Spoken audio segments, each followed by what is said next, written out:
あなたは自分の本心で生きていますか？どこかに嘘はありませんか？いろんな人に嘘ばっかりついてませんか？ない？私だけ？それはともかく自分自身には正直に生きたいですよね。あなたは自分に正直に生きていますか？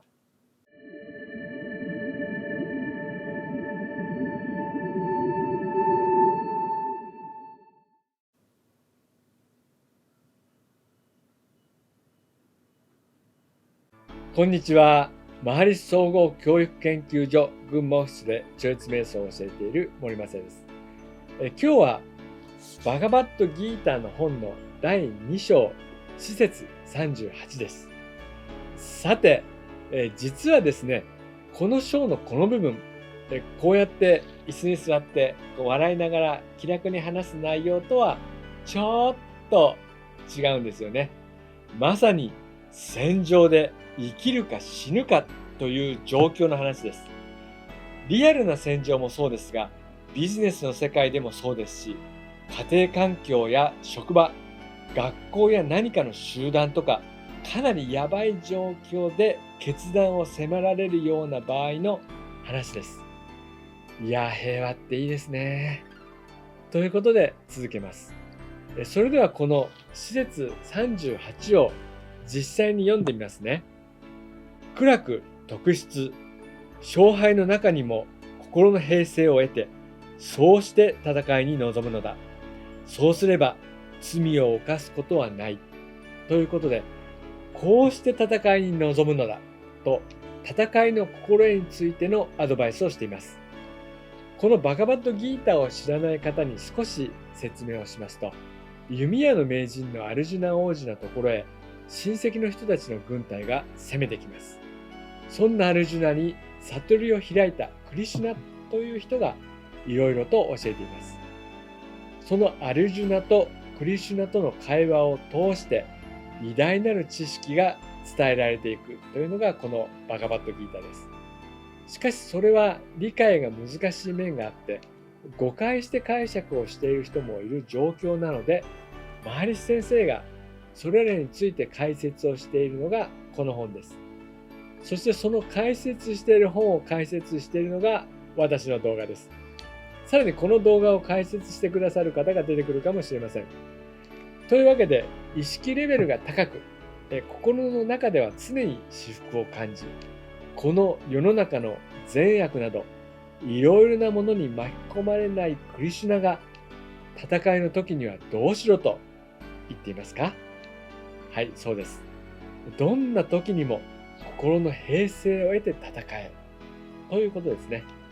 ここは心を平静にしてとか心の平静を保ってではなく、英語で having gained equanimity ということなので、心の平静を得るということになります。得るということは自分から取りに行く感じでしょうか。心が平静な状態のままだったり、自動的に平静になるのではなく、そういう状態に自分を持っていくんですね。そしてその状態で戦いに臨むようにアドバイスをしています。さらにここのポイントですが、ではそうして平静を保って戦いに臨んで得られるのは何でしょう？普通は勝利ですよね。戦いは勝つために行いますから、それによって得られるのは勝利です。しかし、ここでは少し違います。何のために心に平静を得るのでしょうか？勝つためではないとしたら、はい、さっき朗読しましたよね。あなたは覚えていますか？心を平静にする目的は、罪を犯すことがなくなるということです。もしかして戦いに勝つとか負けるとかよりも罪を犯さないということが大事なのと思うかもしれません。さらにそんなに罪を気にするなら最初から戦わないで降伏すればいいじゃない。そうすれば罪を犯さないのにという人も出てきますよね。はい、それはもっともです。ここがまた少し宗教的だなと思う人がいるポイントかもしれません。普通の人と悩むポイントがずれてるというか、ちょっと理解できない点かもしれません。女性だけでなく男性でもちょっとこの髪が少し気になるとか、顔が少しむくんでるとか、そんなのどうでもいいよ、誰も見ないよというようなところにこだわる人もいますよね。そうでもないかな。ちょっと髪の毛が跳ねてるんですけど、私は少しぐらい気にしないんですけどね。その戦いの中で罪を犯すかどうかを気にする人って、そういう感じでいない気がしませんか？戦いの中ですからね。これは罪を犯すのかどうかというよりももう戦いですよね。そもそも自分は戦うつもりもなく、相手が戦争を仕掛けてきたんですから、法律的には正当防衛で罪にならないかもしれません。通常は先に手を出す方が良くないですよね。それに対して反撃するのはしょうがないというか、当たり前かもしれませんし、それが罪になるというのであれば、それこそ神様を信じられないという感じもあるのではないでしょうか。興味深いことに、ここの部分のマハリス先生の解釈からすると、戦わなければ罪を犯すことになるということになっています。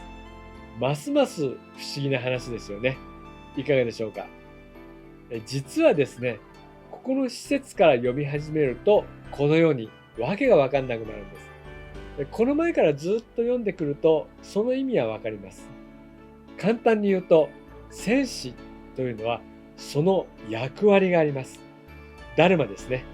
過去にダルマの動画を作りましたので、参照にしていただきたいと思います。つまり、戦士という役割の人は、戦わなければいけないんですね。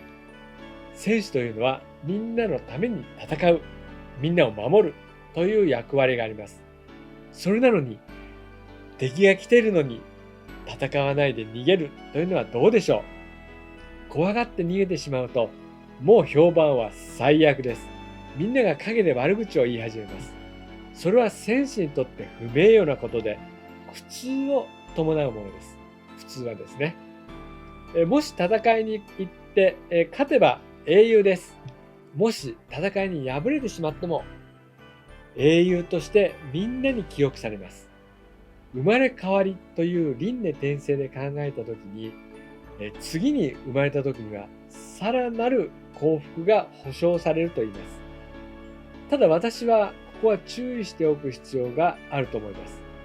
それはこの発想は自爆テロにつながる可能性もあるということですね。みんなのために死んだら良いということでは決してありません。死んではいけません。誰かを傷つけてはいけません。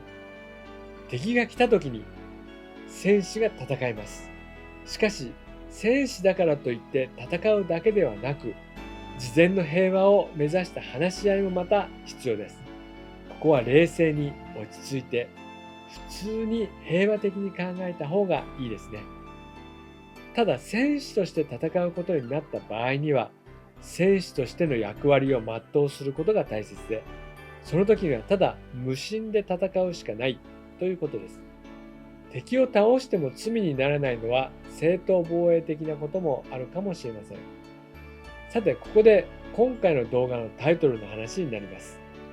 偽りの行動です。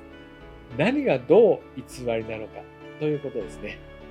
実は先ほど読んだ施設38において、苦楽特筆、勝敗の中にも心の平静を得て、そうして戦いに臨むというところです。偽りの行動というのは、平静を装うような、自分自身を騙すような行動です。この本では、戦場で敵が攻めてきているという極端な状況になっています。何かを考えるときには、極端な例で考えると分かりやすくなりますので、これはまさにそんな感じがします。